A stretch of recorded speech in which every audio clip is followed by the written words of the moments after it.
세 번째는 현실론입니다. 네 번째까지 두 번 이 현실론 말씀을 올리겠습니다. 요코야마 고이치 1985년에 나오는 현실론, 이와나미 관자, 일본 고고학의 일, 이와나미 서점에서 나오는 그 글을 단서로 잇따라가고 생각하겠습니다. 그러나 그것은 논의의 출발점이지만 절대적으로 정확한 테키스트는 아닙니다.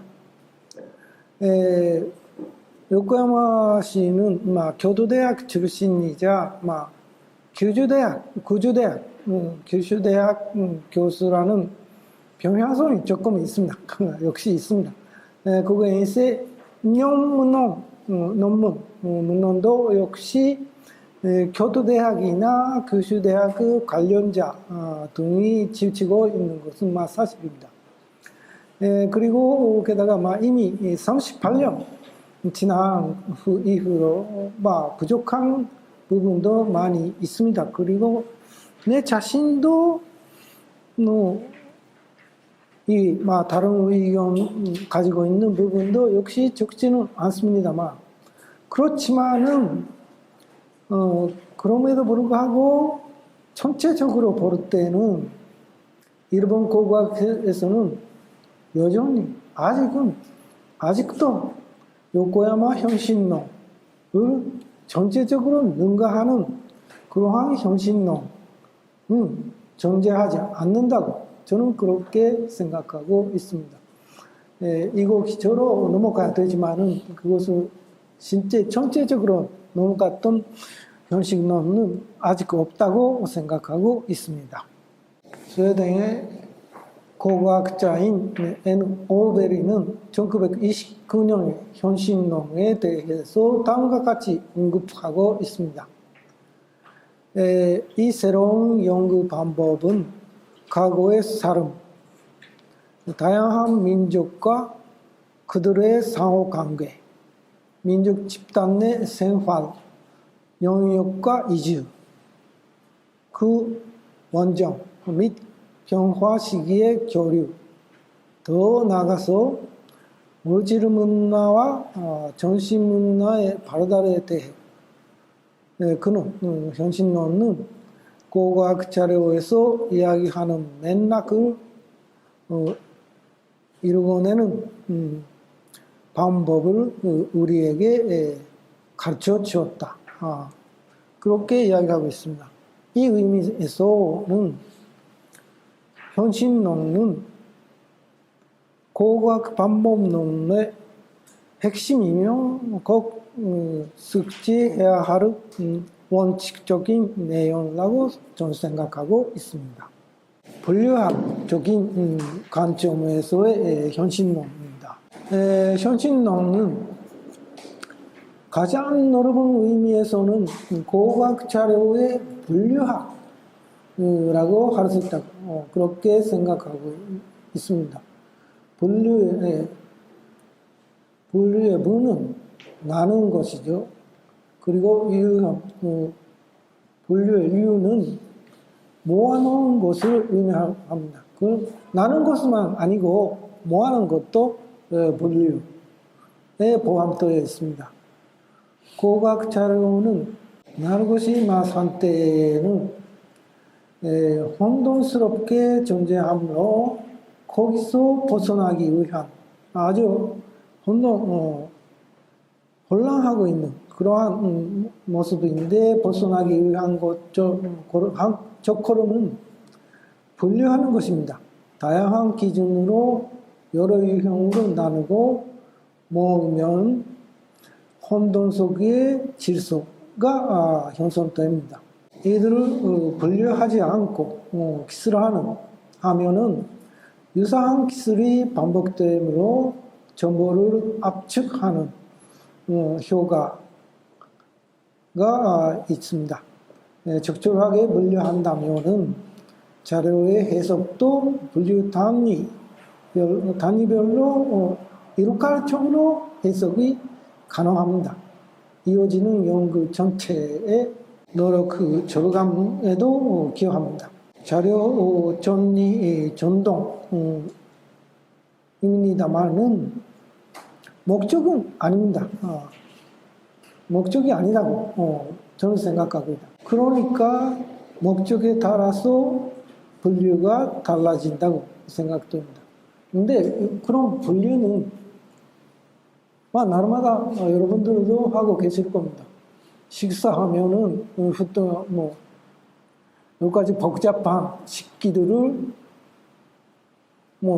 밥 먹는 거, 접시, 컵 그런 식으로 분류해가지고 정리하시지 않겠습니까? 키친, 부엌 그릇 그런 거하고 마찬가지입니다. 이렇게 혼돈 상태, 동일한 법주의 도형이 몇 개 있는지 이 도면에서는 이렇게 요용하게 파악하기가 아주 어렵습니다. 난잡하고 정보의 엔트로피, 무질서도가 높은 상태라고 할 수가 있습니다. 녹색이 몇 개 있는지, 빨간색이 몇 개 있는지도 좀 애매한, 쉽게 잡기가 어렵습니다. 그런데 이렇게 정렬된 상태라면 동일한 범주의 도형이 몇 개 있는지 한눈에 알 수가 있습니다.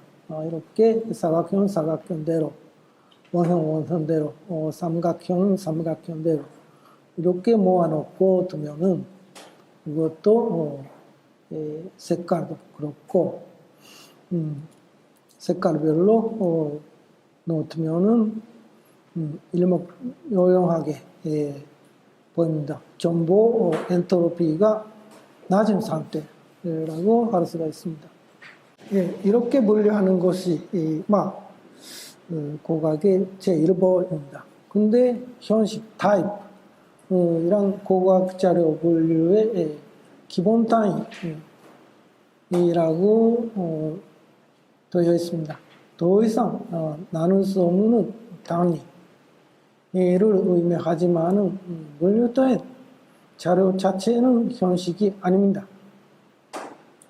이러한 개별 자료가 가지는 특성, 속성들 중에서 불필요한, 필요 없는 요소를 제거하여 필요한 요소만으로 구성된 그런 개념입니다. 아이디어, 이 형식입니다.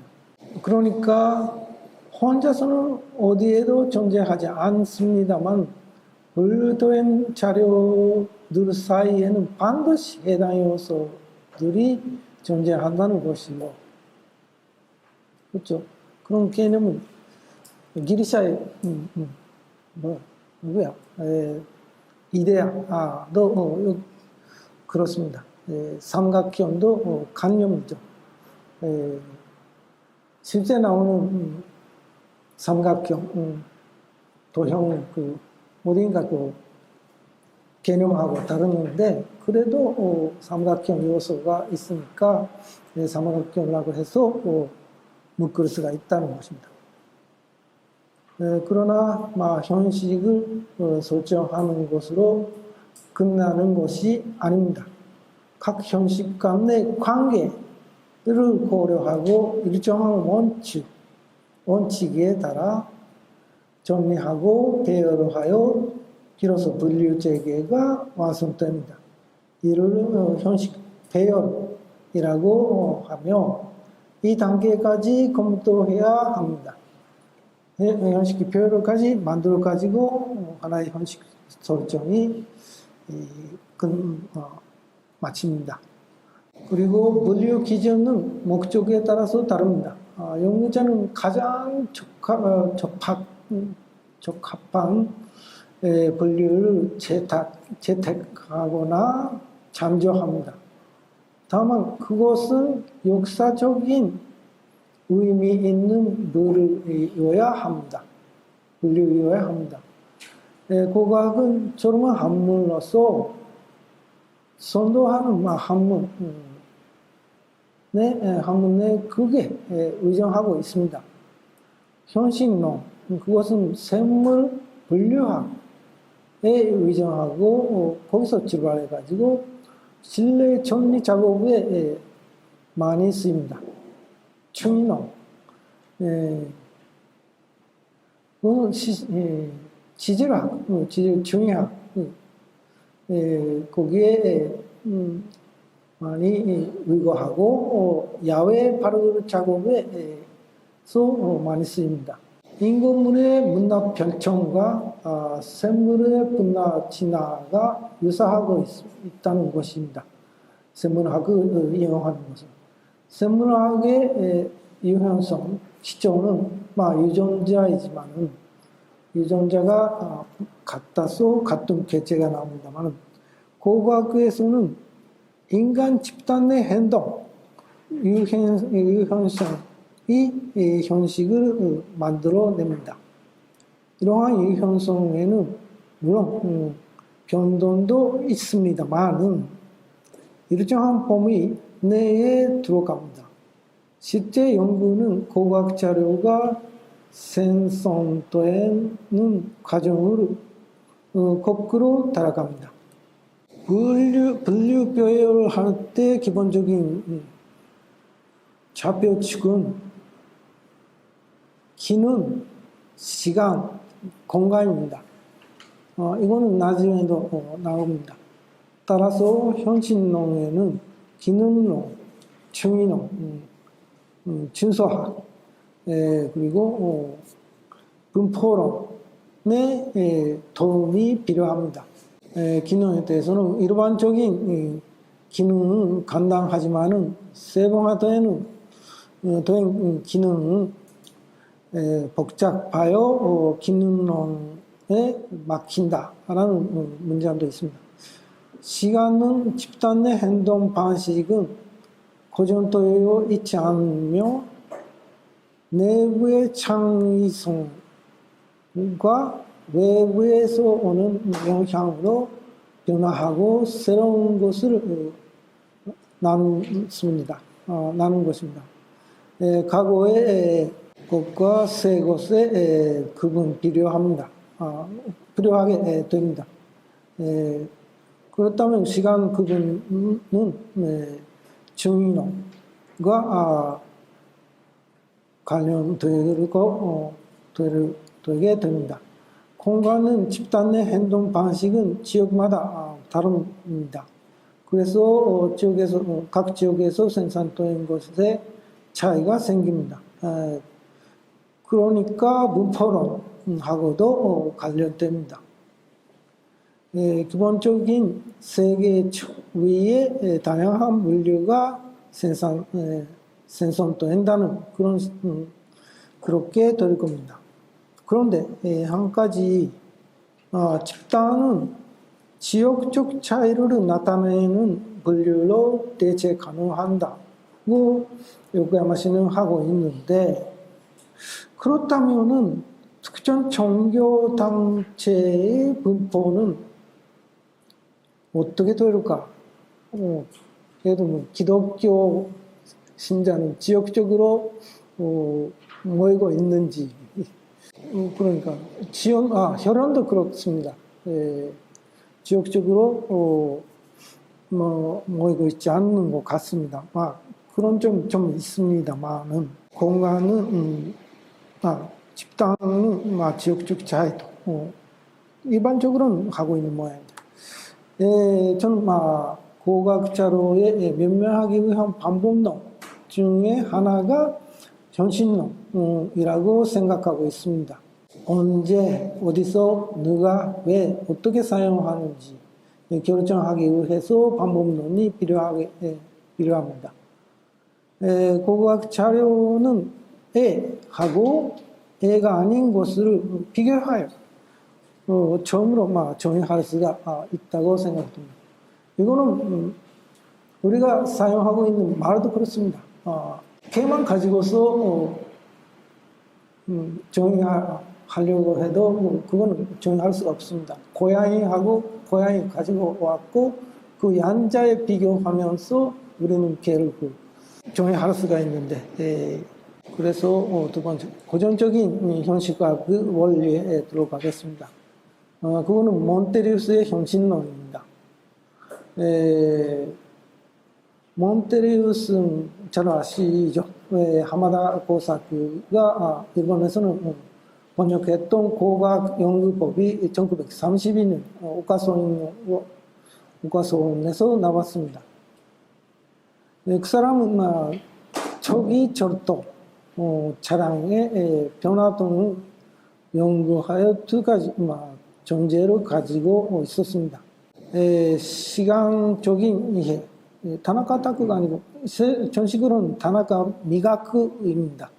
시간적 이해, 변형과 우선 도요서 그 시대에는 시간의 변화를 나타내는 현식 배열을 파악하고 작성이 이루어졌습니다. 전돈토끼와 이탈리아 고세핀 주로 예시합니다. 형식 배열의 처음과 마지막은 상당히 다른 것을 더한다는 것도 제시했습니다. 그러니까 비슷한 것은 가까운 위치에 넣고 비슷하지 않는 것은 먼 위치에 넣는다. 시간의 흐름 방향을 결정하기 위한 흔적기간이라는 개념도 만들었습니다. 참고로서 나중에 이브르 두드리게의 고각을 좀 소개하겠습니다. 몬테리우스입니다. 1943년생이고 1921년에 돌아갔습니다. 스웨덴 스톡홀m 출생입니다. 현식학적 연구 방법을 유물 전시의 실제 경험을 통해서 준비되었다고 합니다. 다른 사람이 발굴한 유물을 비교하며 큰 체계를 완성하려고 노력한 위대한 통합학자라는 그 평가가 있습니다. 몬테리우스는 존재라는 것은 진화론의 영향을 강하게 받고 있습니다. 그 하나는 인공물의 현식은 생물의 정과 유사하는 개념이고, 자연과학자가 정을 구별할 수 있듯이 고고학자도 인공물의 현식을 구별할 수 있다. 그리고 생물의 정이 계통적으로 진화한다면 인공물의 현식 또한 계통적으로 진화한다. 따라서 자연과학자들이 현존하는 생물이나 화석을 비교하여 정의 진화 과정을 추정하는 것과 마찬가지로 고고학자들도 인공물의 현식을 비교하여 현식의 진화 과정을 추정할 수 있다고 그렇게 이야기하고 있습니다. 그렇게 선사시대에 고고학 발굴된 유물을 닫기 전에 이러한 절도 객차의 배열을 몬테리우스는 하고 있습니다. 절도는 1825년 영국의 스토크ton, 다링턴 간에 절도 개통을 합니다. 그게 처음이죠. 객차는 연마차와 거의 동일을 했습니다. 보시다시피 이것이고, 지붕에는 화물대, 앞뒤에는 운전사와 조수가 타는데, 뒷면에 입구가 있습니다. 그래서 자체의 복도에는 연마차 특유의 벤창이 있었고, 창문은 자체 윤곽과 동일한 곡선을 그렸습니다. 얘가 바로 그렇습니다. 그러나 절도에는 대형 차량이 적합합니다. 한 대의 카트에 3개 객실을 실은 그런 객자가 일찍 등장합니다. 복도에 덩그르고 지붕에 화물대가 남아 있습니다. 그러니까 그것이 바로 A에서 B에 전개해가지고 연마차의 흔적, 수화물, 선방, 수화물 선방, 잡는 그의 흔적은 몬테리우스 시대 19세기 후반에 스웨덴 국영철도의 1등석 객자에서도 아직도 있었습니다. 시기가 됩니다. 그러나 동시기 1등석과 일반 혼합 차량님입니다만 거기서는 연마차의 흔적이 거의 없어집니다. 여기에 조금 남아있고 이 차의 모습에 조금 남아있습니다. 근데 산업 제품에서도 과거의 규제가 강력하게 작용하여 개통을 추적할 수 있기 때문에 고대 유물에서도 변화를 개통적으로 추적할 수 있다고 몬테리우스는 생각하였습니다. 유명한 몬테리우스 북유럽 전동토끼의 편찬입니다. 몬테리우스가 현식의 진화 과정을 추정하는 그 논리가 잘 나타나고 있습니다. A는 토르에서 그리로의 재료 전환은 가장 빠른 변화라고 할 수 있습니다. A는 석부형이라고 할 수가 있습니다. 근데 B는 나루 부분만 넓혀서 재료를 절약하니까 A보다 늦다고 그렇게 배열을 합니다. 그리고 C에는 도끼 손잡이 흔들림을 방지하기 위한 증명의 돌출이 나타납니다. 바로 이 부분입니다. 손잡이에 파고들지 않도록 예방하는 단계입니다. 여기에 독이 생깁니다. EF 도끼는 도끼의 기반이 주머니 부분을 만들어 손잡이를 끼우게 됩니다. 주머니 부분의 가로선은 끈의 흔적입니다. 여기에서도 끈이 있었는데 그 표현입니다. 더 개선된 예를 더 새로운 것으로 간주하여 배열을 작성하지만 그거는 이거 비판도 많다고 합니다. 제가 생각하기에는 하나는 개별 자료에서의 진화론적인 주론로 주인적 검토가 없었다. 주인적 검토가 없었다는 것이 하나의 원인이고, 두 번째는 도출토여야 할 결론을 전제로 배열을 작성하고 있기 때문이라고 생각됩니다. 이렇게 되어 있으니까 편리하다 라고 하기보다는 이렇게 편리하니까 이 위치에 있다. 그런 식으로 이야기하고 있기 때문에 결론 그런 전제 없이 배열을 해야 되는데 그런 결론을 가지고서 배열을 하기 때문에 조금 무리가 있었지 않을까 싶습니다. 또 하나는 이탈리아 골세핀의 부분 면칭과 마이어입니다. 그 사람이 배열을 좀 소개해 드리겠습니다. 4개 유형으로 나눕니다. 제일 유형은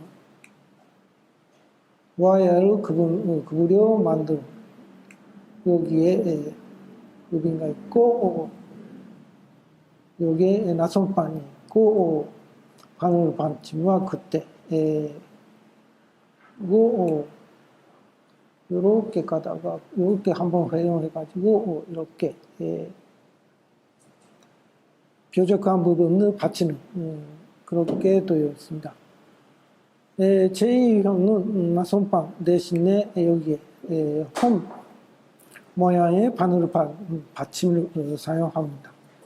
제1유형과 같은 변화이지만은 바늘 받침이 서서히 길어지면서 그때 작은 못이 달리고 마지막에는 못이 올라서게 됩니다. 제3유형은 제1유형, 제4유형은 제2유형으로 아래쪽 나선을 추가합니다.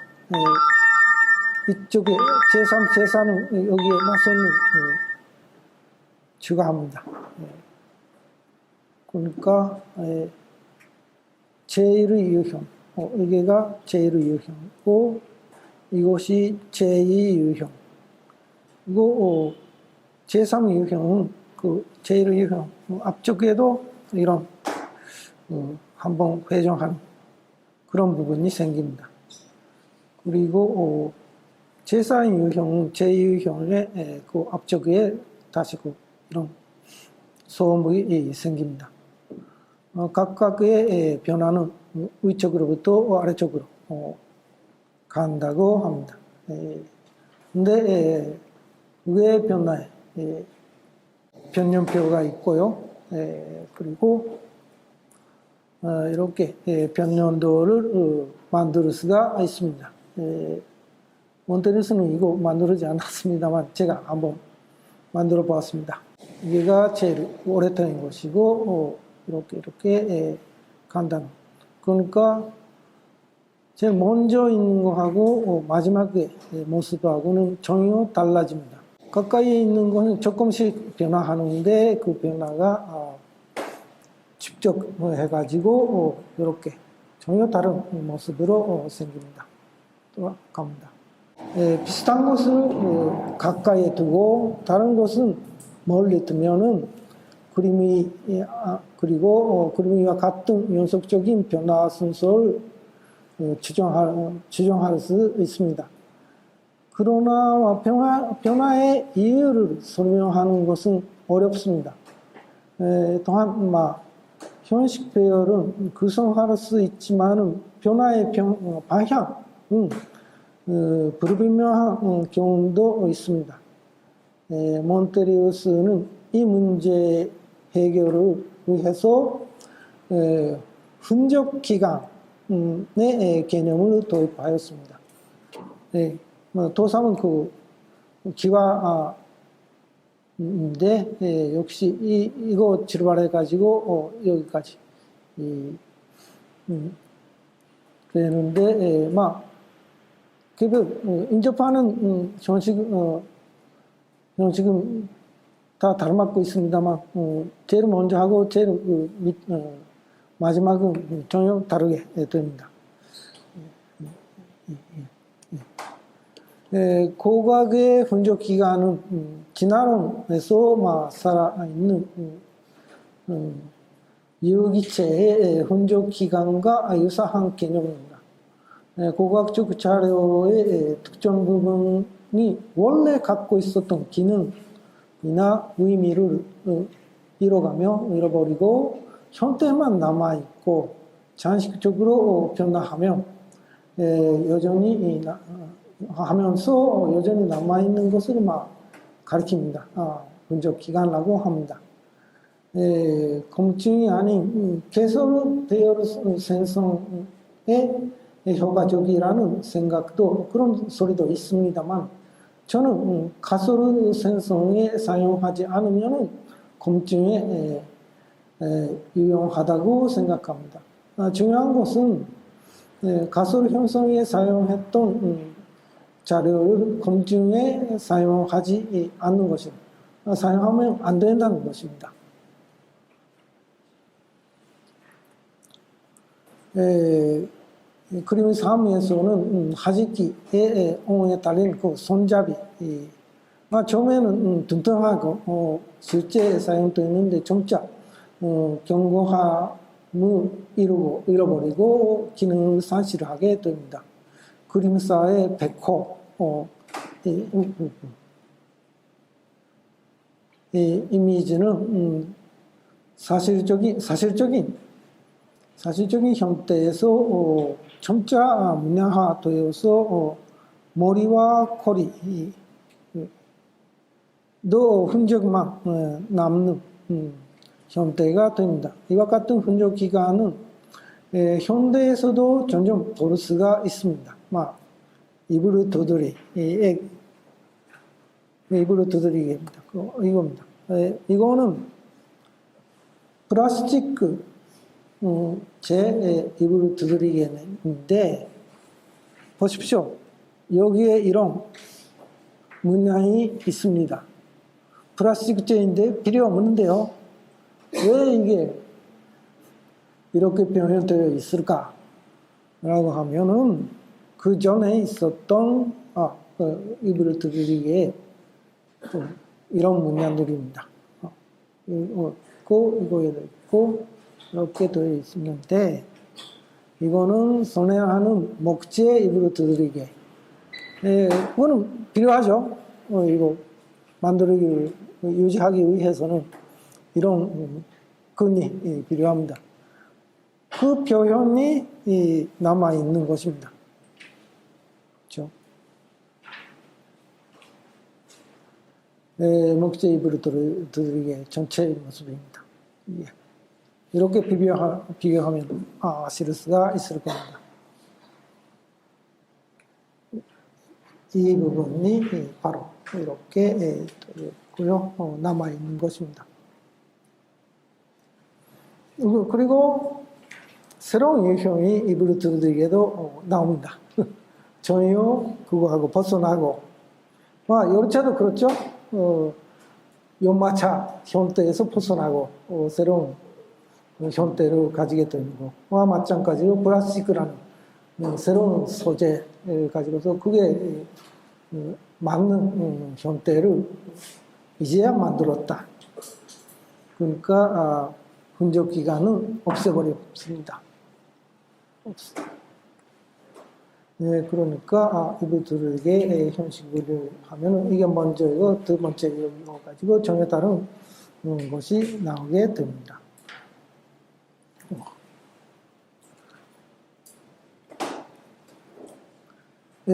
그래서 그런데 현시각적인 방법으로 생성된 현식 배열은 가설입니다. 어디까지나 가설입니다.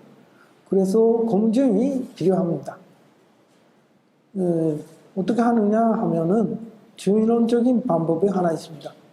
생성되지 않는 위아래 층이 겹치는 것. 오래된 형식이 하층에 있고 새로운 형식이 상층에 주도되는 것. 그런 것이나 그런 층위 관계나 유구의 교착 관계, 중복 관계죠. 올라가는 주거지를 새로운 주거지가 자라버리고 각각에서 나오는 거 올라가는 주거지에서는 오래된 것이 나오고 새로운 주거지는 새로운 형식이 나왔으면 검증되었다고 할 수가 있습니다. 그런데 몬테리우스는 이 방법에 대해서 상세히 기술을 하지 않았습니다. 당시는 아직 이와 관련된 사례가 적었을 가능성이 있습니다. 적었었다고 생각됩니다. 몬테리우스가 상세히 설명한 방법은 이루가리움을 적용하는 방법입니다. 이루가리움을 적용하는 방법입니다. 몬테리우스는 이루가리움을 사람이 동시에 반입하거나 묻어서 동의한 유물으로 정의하였습니다. 매장 당시 동시에 존재했던 유물은 이루가리움이라고 하였습니다. 그래서 현재는 한식에 묻힌 유물이라는 개념이 확산되었습니다. 그 고고학은 한 시기에, 한때의 모습이 아니고 한 시기의 모습을 파악하는 것이 기본이에요. 아까도 이야기했습니다만 시간복이 있는 복이 있는 시간을 가지고서 이야기하기 때문에 이 확정 저는 옳다고 생각합니다. 저는 일가의 의무를 명확한 범위로 한정된 유족에서 유족이 아니고 유구이네. 유구에서 유구해서 매장 또는 매장으로 판단될 수 있는 상태라는 정의를 합니다. 일가의 의무는 질도 상태가 중요하며 순전히 순위론적으로 한 시점에 묻힌 것이나 특정 시기에 묻혔는지 혼입 흔적이 없는지를 먼저 고려해야 합니다. 그것을 고려해가지고 일가의 의무를 결정해야 됩니다. 그래서 아무런 조작이 없이 우리가 얻을 수 있는 고고학 자료의 집합을, 그것은 저는 개체 그리고 개별의 이익을 둘 다 특성의 속성의 집합입니다. 그리고 하나의 유물, 하나의 이익을 그것이 속성의 집합. 그리고 또 하나는 일가의 유물, 동식이 존재의 유물. 그 두 가지만이 있는 정도. 그렇게 그 두 가지만이다. 고고학에서 아무런 조작도 없이 우리가 얻을 수 있는 고고학자의 집합은 일가의 유물하고 개별의 유물 아니면 개별 개체, 그 두 가지밖에 없다. 그렇게 생각하고 있습니다. 그런데 몬테리우스가 언급한 대로 아무리 우수한 일가의 유물이라도 메워진 시기에서의 돈식이 존재만을 증명하는데 제작 당시의 돈시성은 현실이론의 검토에 맡겨집니다. 예를 들면은 고분 시대의 수혈, 속각의 부장품이 중에 조몬독변이 질도 상태나 질도된다면 질도 상태에서 주의 조사에서 혼입되었을 가능성이 있다는 거 아니고, 이거는 없다면, 가능성이 없다면은 일가의 유물로 정리하고 그 이후 조문독변을 현실학적으로 검토하여서 고분시대 부장품에서 제외한다. 질도 상태에서는 그 혼입이라든가 그런 것이 결정되지 못하면은 현실학적으로 나중에 그거 제외한다. 그렇게 된다고 생각됩니다. 몬테리우스는 일가의 유물을 활용해서 어떻게 하는가 하면은 상호 독립적으로 변화하는 두 개 이상의 배열이 유형이 그 조합이 필요하다고 합니다. 그것을 여러 일가의 유물 중에서 두 계열의 유형에 어떻게 그런 형식이 건조하는지를 확인합니다. 그림 5에 AB의 경우에는 두 유형, A, B, C, D, F하고 A, B, C, E, F-라는 두 개의 유형이 순서대로 있고 조금 간격이 있지만은 스몰 M의 경우에는 두 유형 모두 옳다고 생각됩니다. 그런데 C와 같이 역정이 생기면은, 그런 건전 관계가 생기면은, 그런 경우에는 한쪽이 아니면은 양쪽 모두 잘못된 것이 됩니다. 그래서 재검토가 필요하게 됩니다. 이 도면에서는 이쪽이 잘못되다고 생각됩니다만 이것을 A-B-C-E'로 하면은 이쪽이 잘못되게 생깁니다. 그러니까 한쪽 아니면은 양쪽 다 잘못됐다.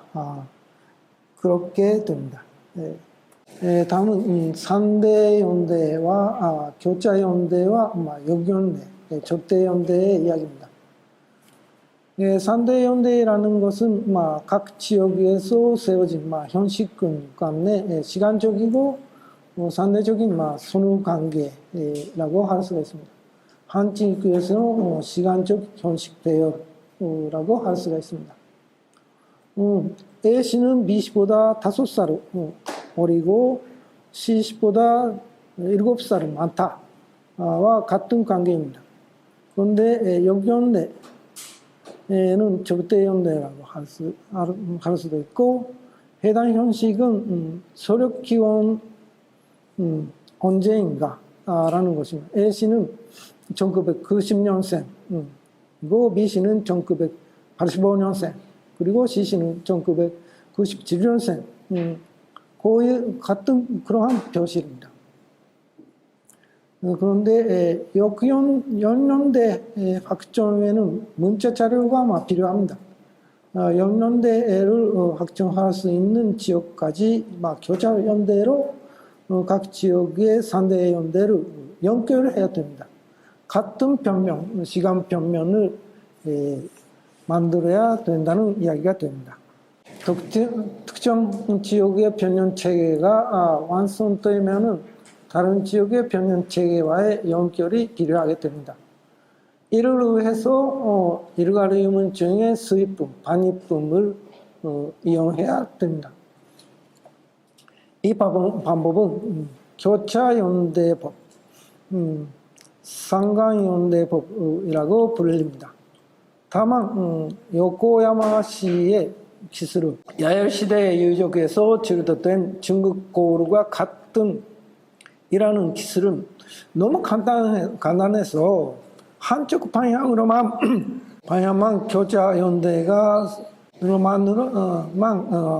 교차연대가 설정될 수 있는 것처럼 착각을 줄 위험성이 있다고 저는 생각합니다.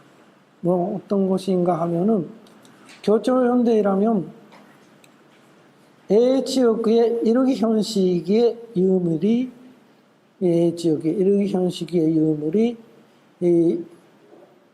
B 지역의 이익이 일가루 유물에 포함되고 그와 동시에 B 지역의 이익의 일가루 현식 유물도 A 지역의 이르기 일가루 유물에 포함되는 그런 관계가 형성되어야 됩니다. 모든 반입이고 화살표가 한쪽만이 1과 2는 시기가 다르다 하더라도 성립합니다. 이 시기에 왔다가 이치까지 형성되었다면 충분히 가능하죠. 근데 세 번째, 이르기 일괄의 현시기가 이기의 일괄의 유물에도 있고 이기 일괄의 유물에 주체된 현식 B도 이르기 A 지역에 일괄의 유물이 있다. 그러면 양쪽 다 화살표가 생기고 그렇다면은 동식이라고 할 수밖에 없습니다. 양쪽 내리면은 새로운 것이 오래된 것에 가기로 되니까 동식이라고 할 수밖에 없게 됩니다. 교차연대는 화살표가 교차할 때만 성립합니다. 한쪽만으로는 안 된다는 이야기가 됩니다. 양쪽에서 화살표가 와야 된다. 이렇게만으로는 안 됩니다. 다른 시기에도 성립할 수가 있으니까요. 그래서 여러 지역을 통합해서 시간적인 동일한 평면을 이렇게 해서 옆에 있는 지역하고 다시 이 교차연대로 같은 시기에 유물을 확정해가지고 하나의 동일한 시간적인 평면을 만듭니다. 근데 이르가르 유물이 지금 다른 지역에서의 반입품을 식별하기 위해서는 원칙은 저는 다음과 같이 생각하고 있습니다. 실현 지점에서 그 전까지 없던 형태와 구조를 가지며 그리고 조정도 가지고 있고 그러면서 그리고 실현 지점에서 어디에나 존재하지 않으며 비보편적이고 각 유적에서의 비율도 일정하지 않은 불안정 그런 유물들이 그리고 반대로 원산지에서는 각 유적에서의 비율이 안정되고 보편적이고 형태와 구조가 이전부터 연속한 그러한 물건이라면 여기 원산지에서 다른 지역에 갔다 그런 물건이 됩니다. 유물이 됩니다. 그리고 다른 고각 자료와도 모순이 되지 않는 모순이 없다는 그런 원칙을 세웠습니다. 다만 이러한 교차 관계가 성립한 경우에 우리는 보통 이렇게 생각합니다. 그림 1번의 경우를 생각하기 쉽지만은 2번이나 3번에서도 성립할 수 있습니다. 이 어려운 문제를 극복하기 위해서는 양쪽의 시기복을 한정하기 위해서는 각 시기마다 교차 관계를 수립해 가지고 이것을 춘천적으로 연쇄시키는 그럴 수밖에 없다고 생각하고 있습니다. 이 시기만이 아니고 그 이전 시기 그리고 이후의 시기도 어떻게 되는가로 전체적으로 만들어서 하면은 평행 관계가 만들 수가 있다고 그렇게 생각합니다.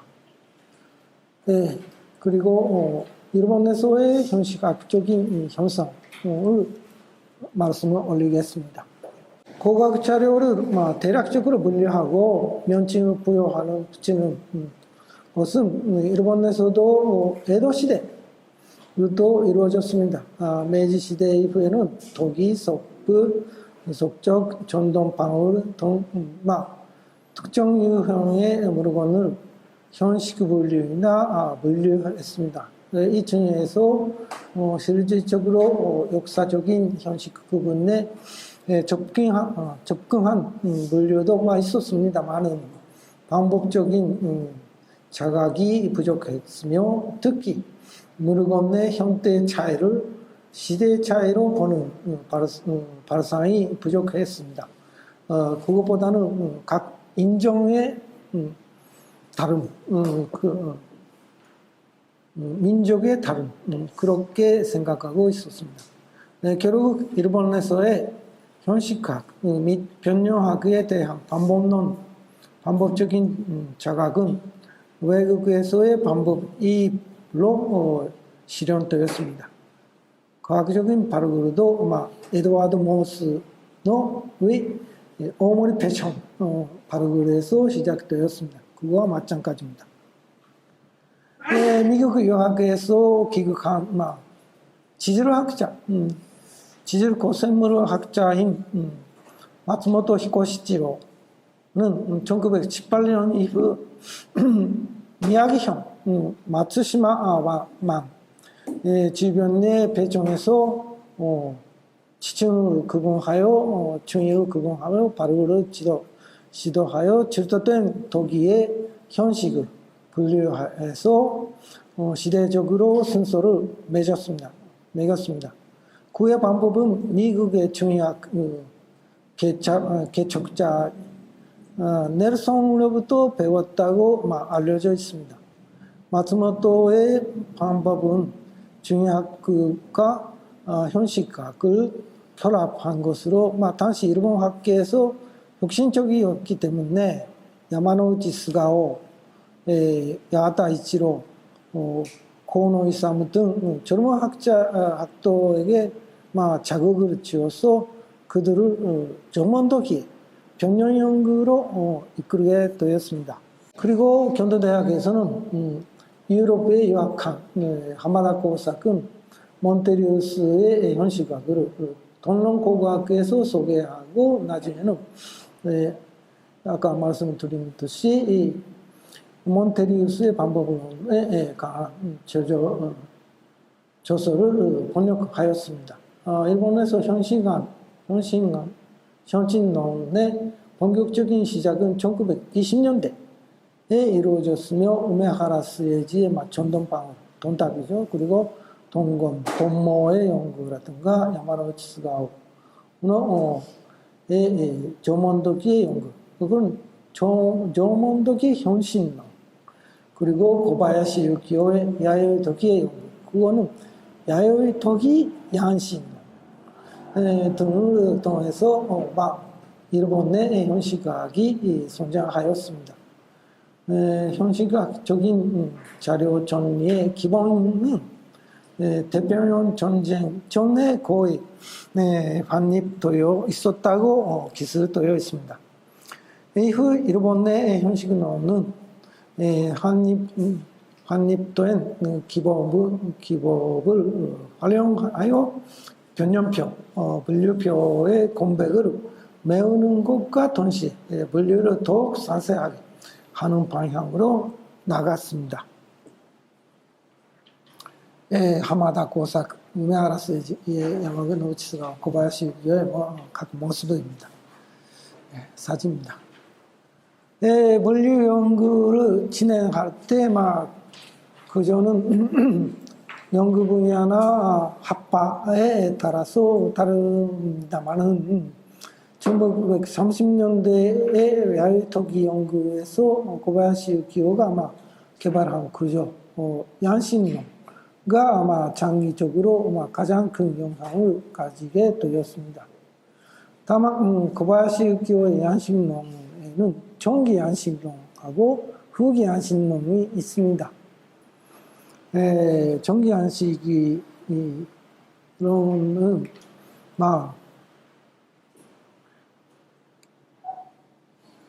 시대 양식이며 문화에 접근하는 시작점이라는 그런 식으로 이야기하고 있습니다. 그런데 제가 읽어봐도 뭐가 뭔지 알 수 없는 부분이 많습니다. 고바야시 선생님 자체가 나중에는 저도 뭐 썼는지 잘 모르겠다는 그런 소리도 있었습니다. 근데 지금 우리는 후기 양식론, 일본 고고학사전에 나오는 게시기에 나오는 이런 기술에 위고하고 있습니다. 호의 현식에 속하는 의 현식과 오의 현식에 속하는 비 현식이 동시에 존재한 것을 인정하며 의, 비의 두 시기 현식의 동시성을 나타내기 위해서 그들은 같은 X 양식에 속한다는 설명 방법을 채택하고 있다. 이 경우에 양신론이란 개념은 양식에서 현식을 가지고 고쳐서 현식, 타입으로 변형합니다. 또한 이러한 양식의 식별은 유물의 비교 연구만으로 이루어지는 것이 아니라 유적 내의 공방 관계의 판단에 중점을 둔다라고 고바야시 교는 언급하였습니다. 여러 가지 의무를 가지고서 변형을 했다는 이야기가 됩니다. 우리는 현재 이 후기 양신론에 따라서 연구를 진행하고 있습니다. 이게가 유명한 나라형 가라코 질도 야에토기의 변연표입니다. 이 그림으로 고바야시 유키오의 현식 분류 개념을 설명하면은 도기의 도명 하나하나의 형식 타입을 하나하나의 타입을 대표합니다. 두꺼운 선으로 세로선으로 연결했던 일련의 형식이 집합, 형식이 배열이고 개별 형식 집합으로 형성하는 모태 개념 세경부호나 숫자 등 그런 것이 형식 폼입니다. 그러니까 이게 모태 개념입니다. 이거 하나의 형식이 배열이고 이것을 선입시키는 그런 목용호이나 호이나 그런 것이 다 폼가 됩니다.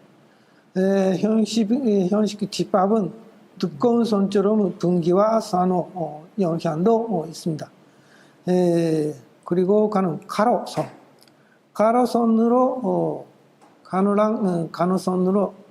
가로선으로 구획된 개별 형식이군 그룹. 이 그룹은 양식이 됩니다.